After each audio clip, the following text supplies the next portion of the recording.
अस्सलामुअलैकुम वरहमतुल्लाहि वबरकातुहू। मोहतरम नाज़रीन, उम्मीद है आप खैरियत से होंगे। अल्लाह पाक तमाम उम्मत मोहम्मदिया पर अपनी रहमत फरमाए। मैं आपका तबीब हकीम मोहम्मद इसरार।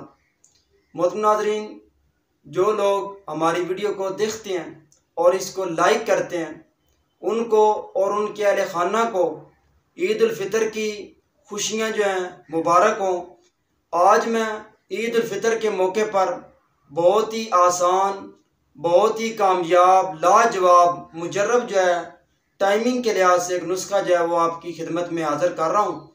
तो जो लोग टाइमिंग की कमी का शिकार हैं या फिर जल्दी फारग हो जाते हैं, सूरत अंजाल जैसी जो मर्ज़ जो है उनको लाइक हो चुकी है, या कसरत मुबाशरत की वजह से उनको टाइमिंग का मसला है, मिसाने में गर्मी की वजह से उनकी जो मादा मनविया जो है वो पतला हो चुका है, और कतरों की वजह से उनको जो कमज़ोरी लाहिक हो चुकी है, या फिर ख़जाना मनी से जो मनी को खारिज करने वाली नालियाँ जो होती हैं उनका मुंह खुल चुका है, तो जिससे उनकी जो है टाइमिंग जो है ख़त्म हो चुकी है या सिफर हो चुकी है, और वो जाते ही जो है फारग हो जाते हैं।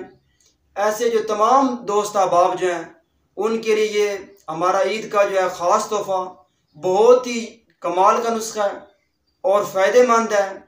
चलते हैं नुस्खे की तरफ। नुस्खा बताने से पहले आपसे एक छोटी सी रिक्वेस्ट है कि हमारे इस चैनल को सब्सक्राइब ज़रूर कर दें और साथ पर लगे बेल आइकन को ज़रूर प्रेस कर दें, ताकि तिब्बो सेहत के मुतल्लिक़ हर नई आने वाली वीडियो जो है उसका नोटिफिकेशन आपको सबसे पहले मिल सके।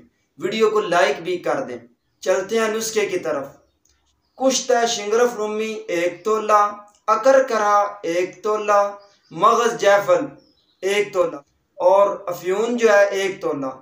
4 चीज़ें हैं, इनको बारीक पीस कर सफूफ तैयार कर लें।